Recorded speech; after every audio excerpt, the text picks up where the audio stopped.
Hello students, how are you? कैसे हो? आज करते हैं अपना नया टॉपिक जो हमारा चैप्टर नंबर 7 चल रहा है, उसमें एस्टरिफिकेशन। चलो, एस्टरिफिकेशन वैसे तो देखा जाए तो हमने 9th में थोड़ा बहुत पढ़ा है। अल्कोहल फिनोल के एस्टरिफिकेशन में कैसे देखेंगे, तो क्या अल्कोहल फिनोल है वो एसिड के साथ रिएक्ट करेंगे तो एस्टरिफिकेशन हो जाएगा, मतलब एस्टर मिलेगा। एस्टरिफिकेशन का मतलब है एस्टर मिलना।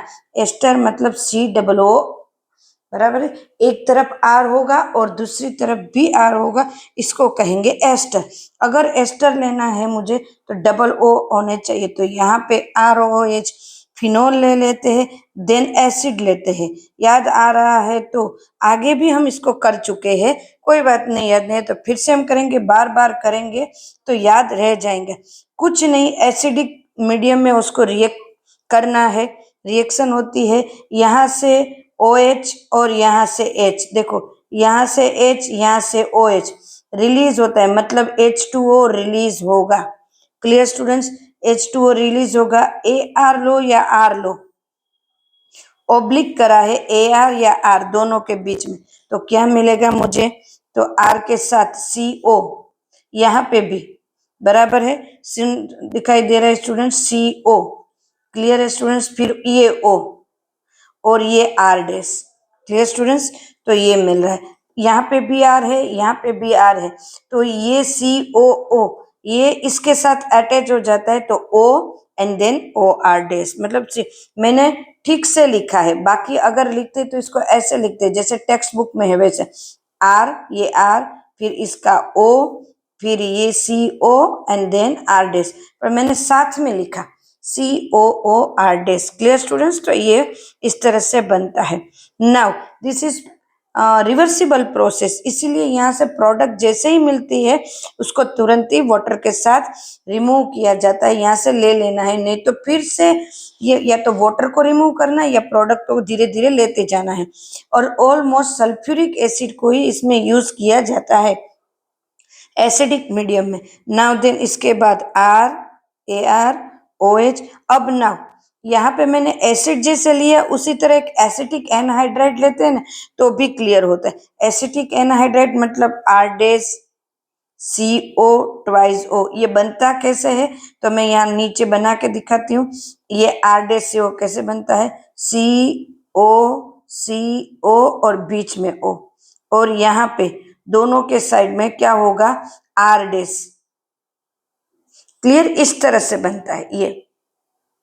क्लियर है? इनके बीच में ये इस तरह से बनता है। Clear students? तो ये डबल O CO2 ये, और ये 2 टाइम्स, और ये R भी 2 टाइम्स, तो यहाँ पे मैंने एक बार दिखा, उसी तरह ये R। Clear students? इस तरह से ये बनता है R डैश COO। फिर भी उसके पास वैलेंसी बाकी है अभी, बराबर है? तो चलो करते आगे। Clear students? RSS इस तरह से होता है।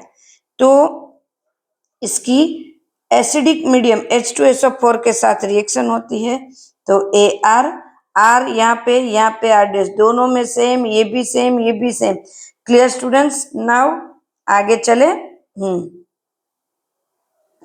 चलो, तो यहाँ पे AR बराबर है एसिटिक एनहाइड्राइड में। नाउ यहाँ पे इसका क्या होगा, O, तो यहाँ पे O लिख देती हूँ, O। देन इसका CO, क्योंकि मुझे तो एस्टर ही बनाना है तो ये ही होना चाहिए, COO ये ही होना चाहिए। बाकी जो बचा उसको एक साइड रख दे। बाकी क्या बचा, यहाँ पे CO ये ही सिर्फ उसके साथ अटैच हुआ, बाकी ये सब तो रह गया। COO और यहाँ से H आया, यहाँ से COO और H आया, मतलब कि यहाँ पे एक R डैश भी रह गया, ये रहा एक R डैश भी रह गया, एक R डैश यहाँ पे अटैच हुआ। 2 R डैश है ना, 2 R डैश है, तो एक R डैश इनके साथ अटैच हुआ, तो एक रह गया, तो R dash COOH।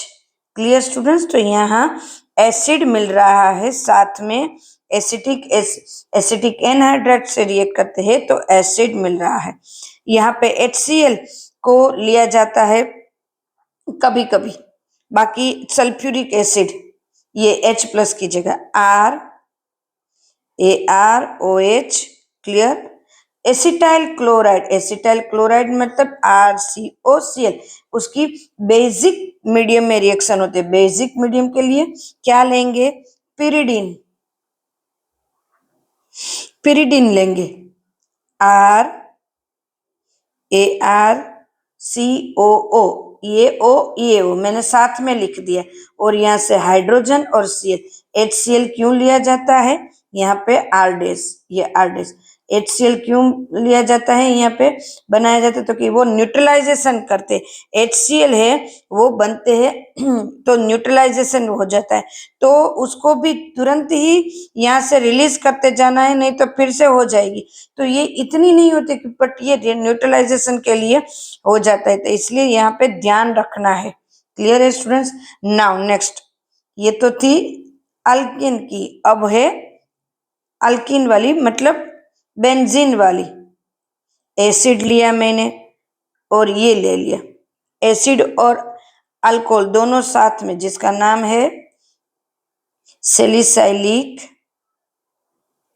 Acid. Clear students? Now CH3CO twice O। Clear students?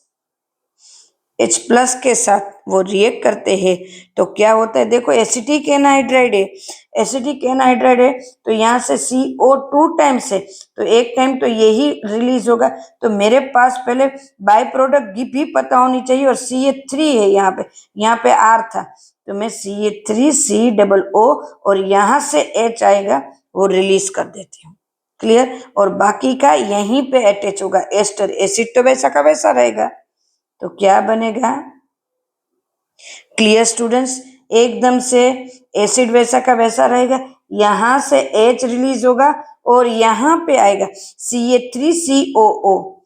देखो O तो है उनके पास, ना ये CO आया एंड CH3 आया, क्योंकि वो 2 टाइम्स है। Clear student? सैलिसिलिक एसिड के साथ तो ये है एस्पिरिन, जिसका नाम है एसिटाइल सैलिसिलिक एसिड, और नाम है एस्पिरिन।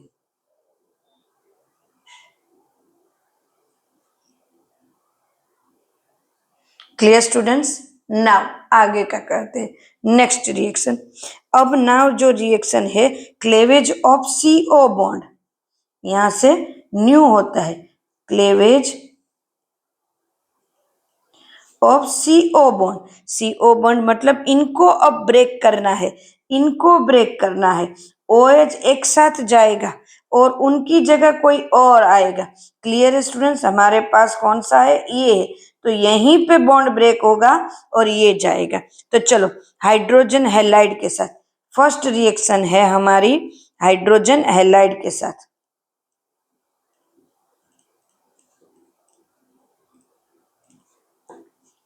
तो हाइड्रोजन हैलाइड के साथ मैं क्या लूंगी? ROH मेरे पास है, hydrogen halide, hydrogen halide alcohol की रिएक्शन है हाइड्रोजन हैलाइड के साथ। अल्कोहल फिनोल की रिएक्शन हम साथ साथ में करते जाते हैं, तो क्या होता है यहाँ पे? ये X यहाँ पे आएगा, देन H2O रिलीज होगा। ये इसके साथ साथ ये डिफरेंट एक्टिविटी में भी देते हैं, लाइक दिस हम ZnCl2 को यूज करें यहाँ पे इसके साथ, बराबर है। तो ये क्या होगा? HCl के साथ ZnCl2 को भी यूज करें तो यहाँ पे हमें मिलेगा ल्यूकास टेस्ट। ल्यूकास टेस्ट किसके लिए इम्पोर्टेंट है? तो ल्यूकास टेस्ट ये चेक करने के लिए इम्पोर्टेंट है, अगर मुझे यहाँ पे प्रोडक्ट में अगर मुझे पीपीटीज है वो तुरंत ही मिल जाते, इमीडिएटली मिलते हैं, तो दिस इज टर्सरी अल्कोहल। अगर पीपीटीज मिलते हैं तो आफ्टर सम टाइम्स मिलते हैं, तो दिस इज सेकेंडरी अल्कोहल।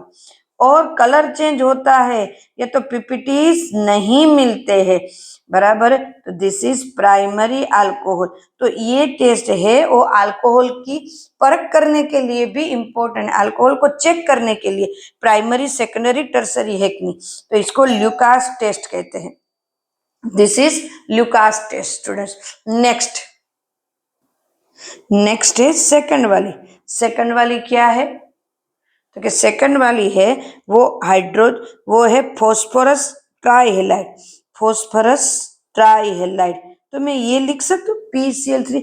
याद आ रहा है स्टूडेंट्स? ROH प्लस PCl3, इसकी रिएक्शन हो रही थी। क्या बनेगा यहाँ पे? H3PO3। क्या बनेगा? फॉस्फोरस ट्राइब्रोमाइड बनेगा। ब्रोमीन के साथ भी हुआ था PBr3। क्लियर है स्टूडेंट्स? तो ये क्या हो सकता है?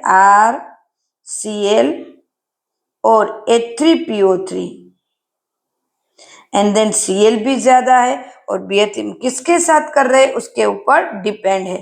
तो स्टूडेंट्स ये हमारा चैप्टर नंबर 10 में ये रिएक्शन आई थी, याद करो स्टूडेंट्स, बराबर है। देन उसके प्रिपरेशन ऑफ अल्किल हैलाइड में आई थी, याद आ रहा है students? Then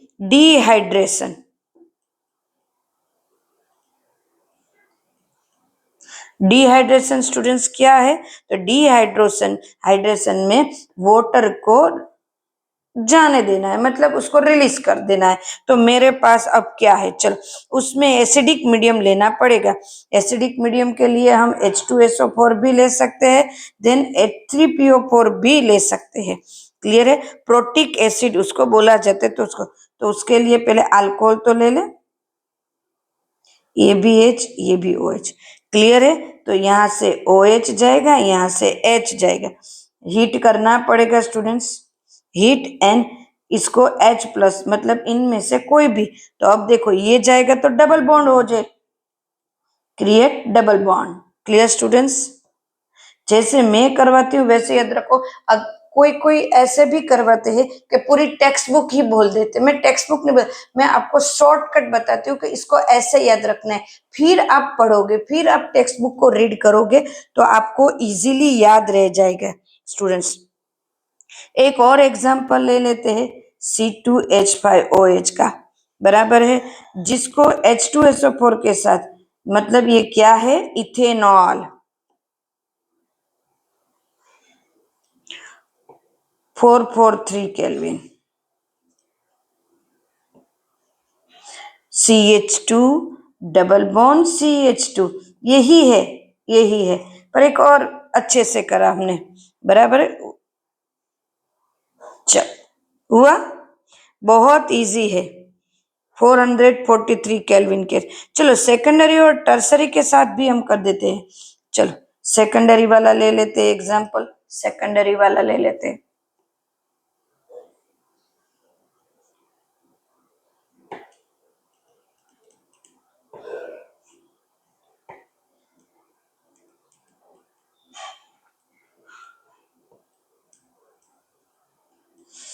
(440 kelvin temperature, 85% of H3PO4 students. बहुत ही स्ट्रॉन्ग लिया है यहाँ पे, क्योंकि ये सेकेंडरी है। तो सेकेंडरी को करने के लिए या तो हीट देना पड़ेगा या तो कॉन्सेंट्रेशन ज्यादा लेना पड़ेगा। सो CH3 CH double bond CH2 plus H2O, बराबर है। This is secondary. तो इसका नाम क्या है? प्रोपीन। देखो नाम बार बार नहीं लिख रहे हो, उसमें टाइम नहीं बिगाड़ रहे हैं, आपको आता ही है। हम टेक्स्ट बुक के अकॉर्डिंग ही जा रहे हैं। This is tertiary. इसके भी नाम आपको आते हैं, तो जिसका नाम आता है उसको बार बार हम नहीं ले रहे। देखो इसमें जल्दी से रिएक्शन होता है, क्योंकि ये जैसे ही ब्रांच बढ़ेगी, ये देखो ये OH यहाँ पे ब्रांच में था तो दोनों के साथ इंटरमोलिकुलर अट्रैक्शन ज्यादा था, इसीलिए इसको ज्यादा हीट देनी पड़ी। ये अंदर अंदर ही ऐसे है कि जैसे ही ब्रांच इंक्रीज होती है तो इनकी रिएक्टिविटी कम हो जाती है। तो इसमें 20% जितना ही H3PO4 होगा और उसका टेम्परेचर भी कम होगा तो चलेगा, बराबर है। तो यहाँ पे होगा CH3 C double bond CH2 CH3 and H2O, यहां से जाएगा। हमने यहाँ इस तरह से लिख दिया, इस तरह से। Clear students? Double bond OH, OH जहां से जाएगा वहीं डबल बॉन्ड होगा। तो मैंने इस तरह से लिख दिया। तो ना यहाँ रिएक्टिविटी की बात करें, ये तीनों है, तो ये 443, 440 एंड 350। तो जल्दी से कौन सी रिएक्शन दे रही है? टर्सरी फर्स्ट, देन सेकेंडरी, बराबर है, एंड देन प्राइमरी। तो सबसे ज्यादा ये रिएक्टिव है। Clear students? उसके मैकेनिज्म भी है, बट इसके मैकेनिज्म है वो इतने एग्जाम में पूछते नहीं है, तो मैकेनिज्म को नहीं लेते हैं। नाउ ऑक्सीडेशन स्टार्ट हो रहा है स्टूडेंट्स। तो ऑक्सीडेशन है वो हम नेक्स्ट लेक्चर में लेंगे। मैं छोटे छोटे वन वन टॉपिक के ही लेक्चर ले रही हूँ, ताकि आपको एक कोई टॉपिक सीखना हो तो इजीली एक टॉपिक आप अपने हिसाब से सीख सकते हो स्टूडेंट्स। इसीलिए मैं वन वन टॉपिक का ही हम ले रहे। पहले ऐसा सोचा था कि ऑक्सीडेशन भी ले लेते, बट ऐसा घाई घाई करने की, जल्दी जल्दी करने की कोई ज़रूरत नहीं हमें। हम वन बाय वन एक एक टॉपिक लेते हैं। फिर मैं ऐसा भी सोचती हूँ कि एवरी डे के पहले मैं ऐसा कर रही हूँ कि एक दिन 11th एक दिन 12th का लेक्चर है, पर अब ऐसा सोचा है कि एवरी डे 11th और एवरी डे 12th का भी मैं आपको ये लेक्चर दूं, ताकि आप है ना अपने हिसाब से सब कुछ कर पाओ अच्छे से students. Okay students, bye, take care.